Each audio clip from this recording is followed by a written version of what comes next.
बिस्मिल्लाहिर्रहमानिर्रहीम। तहसीलदार board of revenue BS16 का 2021 में होने वाला पेपर, उसके जीके के एमसीक्यूज पार्ट 1 हम अपलोड कर चुके हैं और आज पार्ट 2 आपके साथ शेयर कर रहे हैं।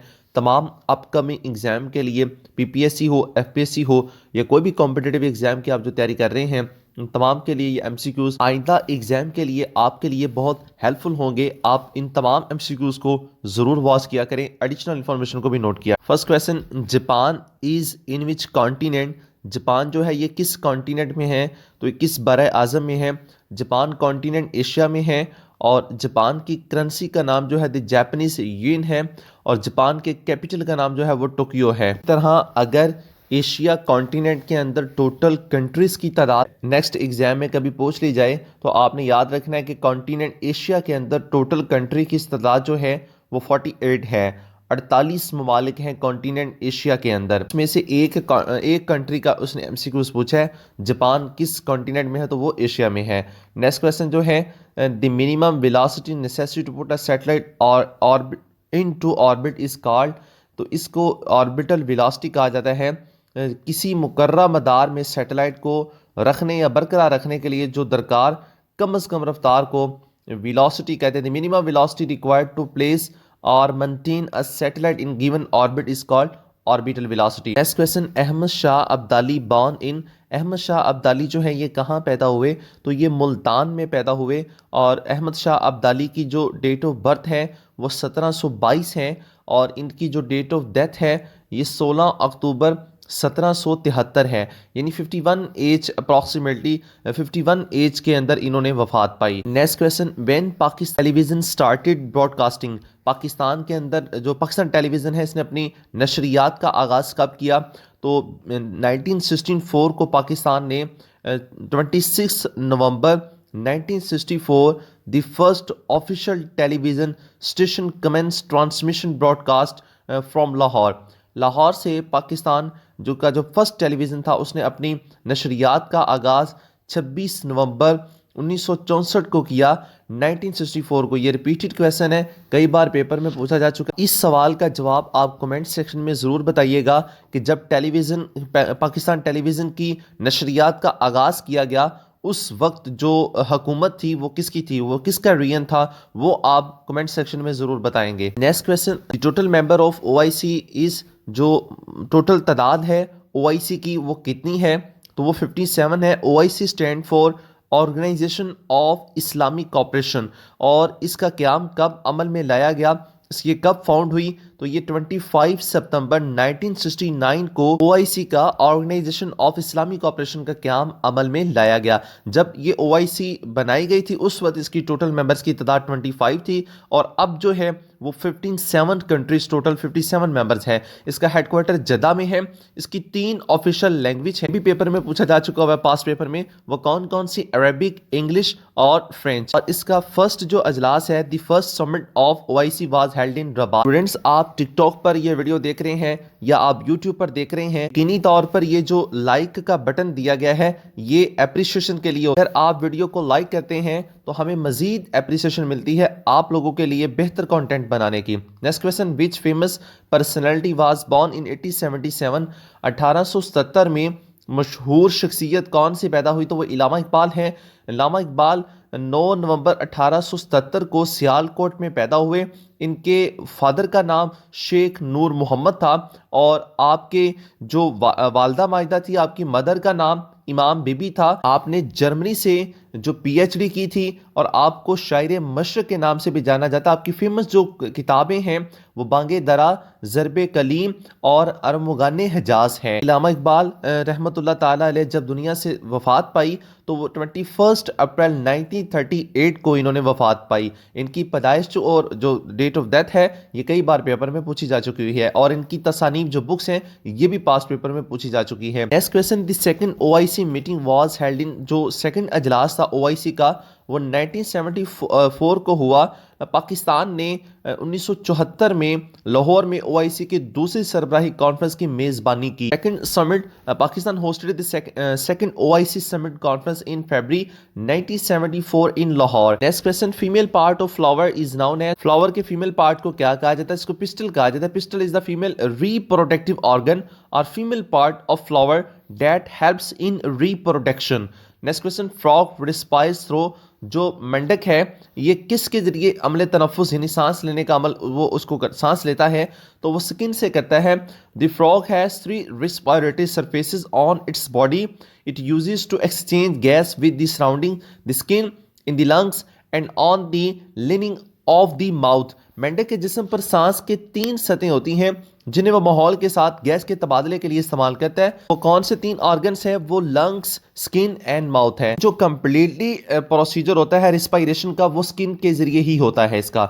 नेक्स्ट क्वेश्चन, जो the largest bird of world is repeated question है, दुनिया का सबसे बड़ा जो परिंदा वो कौन सा है? तो वो ऑस्ट्रिच है। इसको शुतुरमुर्ग कहा जाता है उर्दू में। शुतुरमुर्ग जो है ये दुनिया का सबसे बड़ा जो है ये परिंदा है। इसका जो वेट है वो 344 पाउंड्स यानी अप्रॉक्सीमेटली 157 किलोग्राम और इसकी जो हाइट है वो 9 फीट टॉल यानी 9 फुट ये लंबा है। Next question, the highest office of UNO is, UNO के हवाले से हमने जितनी भी इंपॉर्टेंट क्वेश्चन है ये आपको ऑर्गेनाइजेशन की प्लेलिस्ट में यूट्यूब चैनल हमारे इसी यूट्यूब चैनल की प्लेलिस्ट में मौजूद है, उन तमाम को आप ज़रूर वॉच किया करें। और इसके साथ साथ जितने पास पेपर है पीपीएससी के जो 2024 में हो चुके हैं तमाम पेपर्स को भी आप देखेंगे तो उसमें भी आपके बहुत सारे एमसीक्यू जो हैं वो क्लियर होंगे अपकमिंग एग्जाम के लिए। यूएनओ का जो पावरफुल कह लें या हाईएस्ट ऑफिस जो है वो जनरल असेंबली है।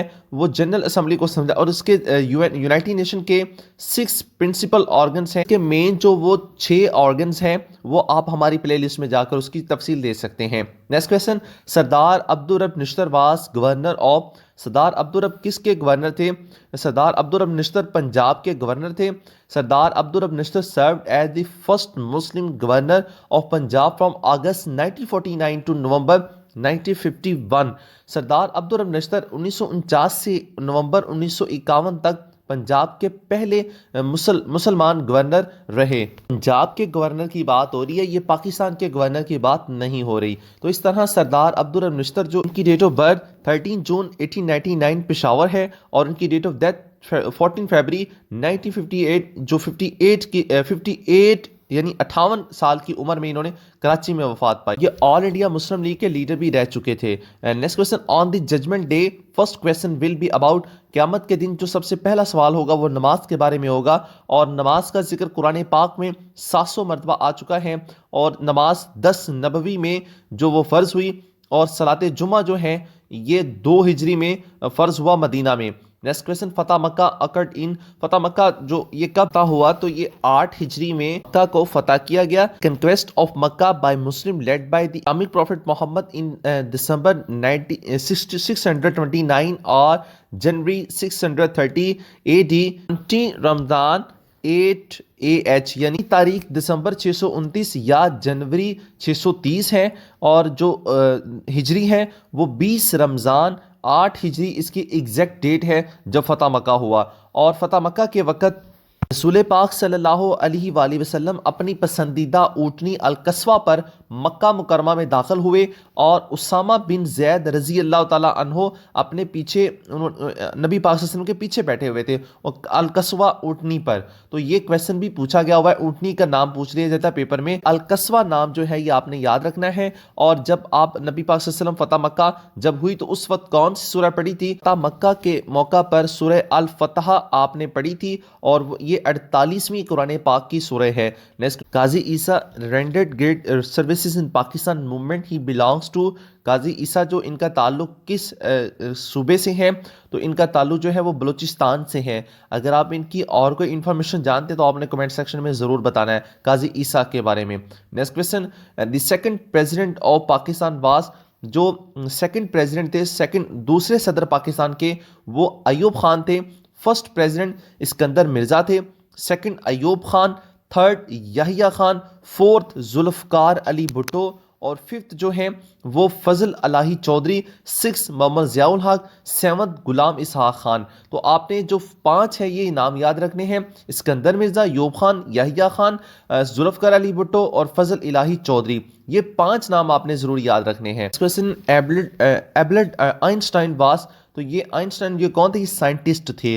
Next question, the famous painting Mona Lisa was the creation of, इसके बारे में कई बार पेपर में पूछा जा चुका है। इसकी वीडियो भी हमने, जितनी भी क्रिएशन है फेमस, उसकी हमने वीडियो अपलोड की हुई है प्लेलिस्ट में, वो आप जरूर वॉच करें, उसमें सारे रेलिवेंट क्वेश्चन बताए गए हुए हैं। तो ये भी क्वेश्चन उसमें ये डिस्कस किया गया है। The famous painting Mona Lisa was the creation of, जो फेमस पेंटिंग है मोनालिसा, ये किसने इसको क्रिएट किया, इसको किसने बनाया था? The famous painting Mona Lisa was created by the Italian artist Leonardo da Vinci. Leonardo da Vinci ने इसको, इटालियन आर्टिस्ट थे, इन्होंने बनाया था। It was painted between 1503 and 1519। ये 1503 और 1519 में इसको पेंटिंग किया गया। दुनिया की मशहूर तरीन जो पेंटिंग है। Next question, the title ambassador of Hindu Muslim unity was given to mister Jinnah by, Azam को ये जो टाइटल दिया गया था ambassador of Hindu Muslim unity, title Sarojini Naidu, ये इनको टाइटल दिया गया था। नेक्स्ट क्वेश्चन है, what is the age of retirement of supreme court जज? सुप्रीम कोर्ट जज की जो एज है वो कितनी होती है? सुप्रीम कोर्ट का जज जो है ये 65 एज में रिटायर होता है। और आर्टिकल कौन सा है जिस आर्टिकल के तहत 65 एज की जो लिमिट बताई गई है? तो आइन का, कॉन्स्टिट्यूशन का आर्टिकल 179, ये आपने याद रखना है। 179 आर्टिकल, ये पूछा जा सकता है कभी भी एग्जाम में। तो 179 आर्टिकल में जो सुप्रीम कोर्ट का जज है उसकी उम्र जो है वो 65 तक बताई गई है, और वो 65 एज तक अपने ओहदे पर फाइज रह सकता है, उसके बाद रिटायरमेंट लेनी होगी। नेक्स्ट क्वेश्चन जो है, in MS Excel is equal now bracket शुरू ब्रैकेट बंद इज यूज्ड, ये एमएस एक्सेल के बारे में कई बार पास पेपर में क्वेश्चन पूछा गया। इसका मतलब होता है to show current date and time. जब भी इज इक्वल नाउ ये ब्रैकेट शुरू और ब्रैकेट बंद की सिंबल होगी, तो इसका मतलब ये होगा to show current date and time. Excel का क्वेश्चन है, कई बार पास पेपर में पूछा जा चुका है। Next question, what is the function of F11 in MS Excel? F11 जो है एमएस एक्सेल में टू क्रिएट चार्ट, ये चार्ट को क्रिएट करने के लिए ये F11 जो की है ये यूज होती है। Next question, which one is not function in MS Excel? ये 4 क्वेश्चन दिए गए थे, इसमें राइट आंसर जो था वो AVG, there is no function in MS in Excel like AVG at the time of writing. तो इसके रिलीवेंट और भी देख लें।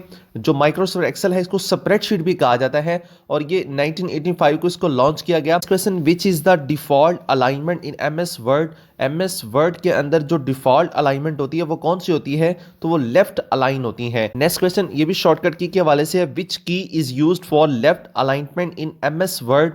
लेफ्ट अलाइनमेंट के लिए Ctrl+L यूज होता है, और इसी तरह राइट अलाइनमेंट के लिए Ctrl+R यूज होता है, और सेंटर अलाइनमेंट के लिए Ctrl+E यूज होता है। Next question, CC stand for carbon copy, इसका मतलब होता है कार्बन कॉपी। अगर BCC स्टैंड फॉर पेपर में पूछा जाए तो BC stand for blind carbon copy, ये पेपर में क्वेश्चन पूछा जा सकता है। आपको वीडियो की समझ आ रही है तो वीडियो को लाइक जरूर कर दें। Next question, HTML stand for, ये भी रिपीटेड क्वेश्चन है, हाइपर टेक्स्ट मार्कअप लैंग्वेज, ये इसका एब्रीविएशन है HTML का। Next question, in MS Excel to add 2 cells A1 and A2 together you and following formula, जो ऐड किया जाता है फार्मूलाज की मदद से A1 एंड A2, तो इसका जो उसने पूछा है क्वेश्चन, तो वो is equal A1 plus A2 है, इसका राइट आंसर यही होगा। नेक्स्ट क्वेश्चन, ये MS एक्सेल के ऊपर जो टैब बने होते हैं, insert, design, page layout, reference, view, उनमें से ये क्वेश्चन किए जा रहे हैं। Conceptually, how to fit long text in a single cell with की मल्टीपल लाइंस, MS एक्सेल में से क्वेश्चन है। Use the wrap text option in the format, तो ये इसके लिए फॉर्मेट किया जाता है wrap text option. Next question, which allow to access from one cell to another, तो इसका राइट आंसर होगा address. A cell reference to or cell address is a combination of a column letter and a row number that identifies a cell on a worksheet. Next question, SEO process of getting traffic by, SEO जो है ये क्या है? Organic तरीके से traffic हासिल करने का एक तरीका होता है। SEO stand for search engine optimisation. जब भी SEO होती है, जब या वीडियो देख रहे हैं इसकी भी एक SEO हुई है, टाइटल, डिस्क्रिप्शन, हैशटैग, तो ये सारी SEO stand for search engine optimisation. Next question, a website content can be viewed in links, तो इसका राइट आंसर होगा links. Next question, HTML is used for view web pages के लिए use होता है। Next question, email clients are, तो इसका Gmail, Hotmail, Yahoo mail, तो इसका आंसर होगा all of these. Question, in MS Excel which key is used to edit new worksheet, तो इसका राइट आंसर होगा शिफ्ट प्लस F11। तो the keyboard shortcut to insert new worksheet in Microsoft Excel is shift plus F11 होता है। हम relevant question भी देख लें। F11 create a chart of the data in the current range in a separate chart sheet. Alt plus F11 opens the Microsoft Visual Basic for Application Editor, और F11 display the save as dialog box। Control plus N open a new workbook। A4 cycle through the different types in the formula bar, और F2 inserts a link break inside a section। Home key move cursor to the, home key जो cursor होता है beginning of line के लिए use होता है। Next question, to begin a paragraph with a large dropped initial capital letter is called drop cap, तो उसको drop कर कहा जाता है। विच की, next question, which key is use to open new tab in Internet Explorer में new tab खोलने के लिए कंट्रोल प्लस N यूज होता है। Next question, which key is use for Excel column highlighted, तो वो कंट्रोल प्लस स्पेस है। Excel column को हाईलाइटेड करने के लिए कंट्रोल प्लस स्पेस यूज होता है। स्टूडेंट्स, अगर आप चैनल पर न्यू हैं तो चैनल को सब्सक्राइब कर लें और बेल आइकन को प्रेस कर लें। बेल आइकन को प्रेस करेंगे तो हमारी वीडियो जब न्यू अपलोड होगी उसका नोटिफिकेशन आप तक पहुंचेगा, और आपकी नेक्स्ट वीडियो के लिए, नेक्स्ट एग्जाम के लिए प्रिपरेशन बहुत बेहतर हो सकेगी। इससे पहले हमने जितनी वीडियो अपलोड की है पास पेपर की, वो भी आप जरूर वॉच करें, आपके लिए नेक्स्ट एग्जाम के लिए बहुत हेल्पफुल होगी वो। Thanks for watching my YouTube channel.